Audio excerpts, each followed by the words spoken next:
Bom dia, que a graça e a paz do Senhor Jesus esteja presente sobre a tua vida. Nós vivemos dias em que muitas famílias estão emocionalmente cansadas, mentalmente sobrecarregadas e espiritualmente estão distraídas. Nunca tivemos tantos recursos, tanta informação e tanta conexão digital, mas ao mesmo tempo tantos lares lutando contra a ansiedade, contra a frieza espiritual e o desgaste nos relacionamentos. E é por isso que eu quero convidar a você a essa série de meditações, onde nós vamos aprender à luz da Palavra de Deus como proteger o coração e a mente da nossa família. Em Filipenses 4, o apóstolo Paulo nos mostra que a verdadeira paz, estabilidade e força não vem das circunstâncias, mas da presença de Cristo governando o interior da nossa casa. E mais do que mudar comportamentos externos, Deus deseja transformar o coração da família, porque quando Cristo ocupa o centro da mente e do coração, o lar encontra direção, descanso e segurança. Eu quero convidar então você para que possamos meditar na palavra de Deus. Filipenses 4:4 nos diz assim: regozijai-vos sempre no Senhor. Outra vez digo, regozijai-vos. E a nossa meditação hoje tem como tema quando a alegria protege a casa. Uma das maiores batalhas enfrentadas pelas famílias hoje acontece dentro do coração. Muitos lares estão sendo consumidos pela preocupação, pelo desânimo, pela irritação constante e pelo cansaço emocional. Aos poucos, a alegria ela vai desaparecendo dentro da casa, as conversas ficam pesadas, o ambiente se torna frio e a convivência perde a sua leveza. O apóstolo Paulo escreve essa carta aos Filipenses em um contexto extremamente difícil. Ele estava preso e, humanamente falando, havia muitos motivos para a tristeza. Mas mesmo assim, ele fala repetidas vezes sobre a alegria. Isso nos ensina que a verdadeira alegria, ela não nasce das circunstâncias, ela nasce da presença de Cristo. Quando a alegria do Senhor Jesus governa o coração da família, ela se torna uma proteção espiritual para o nosso lar. Eu quero destacar aqui algumas verdades nesse texto que nós lemos. A primeira delas é que a alegria protege a família do desgaste emocional. O apóstolo Paulo começa dizendo, regozijai-vos sempre. Isso não significa viver negando os problemas ou fingindo que tudo está bem. Significa não permitir que as lutas roubem completamente a esperança do nosso coração. O nosso inimigo ele sabe que famílias emocionalmente abatidas tornam-se mais vulneráveis. Quando o desânimo domina a casa, surgem facilmente palavras ásperas, impaciência, isolamento, falta de diálogo e frieza espiritual. Muitas vezes os problemas externos não são o que mais enfraquece uma família.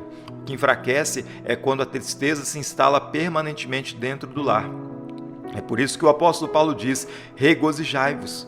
Ele está aqui chamando a igreja a alimentar o coração com a esperança, porque famílias fortes não são aquelas que nunca choram, são aquelas que mesmo em meio às lágrimas ainda conseguem olhar para Deus e continuar confiando.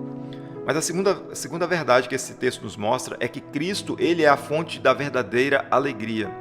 E aqui está o detalhe mais importante desse versículo, quando o apóstolo Paulo diz, no Senhor. A nossa alegria deve estar no Senhor. Paulo não diz, alegrem-se nas circunstâncias, alegrem-se nos bens materiais, ou alegrem-se quando tudo estiver perfeito, mas ele diz, alegrem-se no Senhor. Isso muda completamente o sentido da alegria cristã. Pois a alegria do mundo, ela depende daquilo que acontece ao redor. Mas a alegria produzida por Cristo permanece mesmo nos dias mais difíceis, porque ela nasce da certeza de que Deus continua presente, cuidando e sustentando a nossa família. Talvez existam lares hoje enfrentando preocupações financeiras, enfermidades, conflitos emocionais e desgaste espiritual. Mas o Evangelho nos lembra que Cristo continua sendo suficiente, porque Jesus é a alegria que o sofrimento não consegue destruir. E é por isso que a presença de Cristo dentro da nossa casa é tão importante. Porque onde Jesus governa, o coração encontra força para continuar.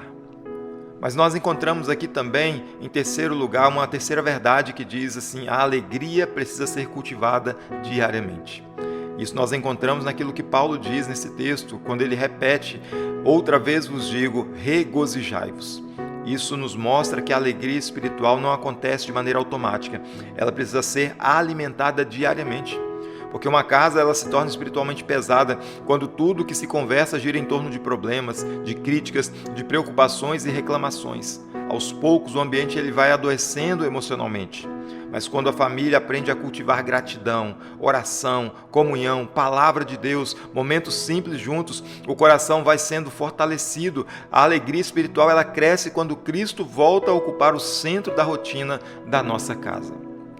Talvez esteja faltando mais oração ao redor da tua mesa. Talvez esteja faltando mais tempo juntos, sem distrações, ou talvez esteja faltando menos correria e mais presença. Porque famílias protegidas não são famílias perfeitas, mas são famílias que aprendem a manter viva a alegria na presença de Deus dentro do lar. E eu quero concluir dizendo que Paulo, ele escreve essas palavras, ele estava preso, mostrando que a verdadeira alegria não depende das circunstâncias, mas da comunhão com Cristo. Isso significa que mesmo em dias difíceis, ainda é possível existir esperança dentro da casa, porque quando Jesus é o centro da família, a alegria vence o desânimo, a esperança vence o medo e a paz começa a guardar o coração dentro do lar. Talvez hoje Deus esteja chamando a sua família a voltar para essa alegria espiritual que foi perdida no meio da correria, no meio das preocupações e das distrações. Porque uma casa cheia da presença de Cristo pode até enfrentar lutas, mas não perde a esperança. Porque a alegria da presença de Cristo é uma das maiores proteções espirituais que uma família pode ter.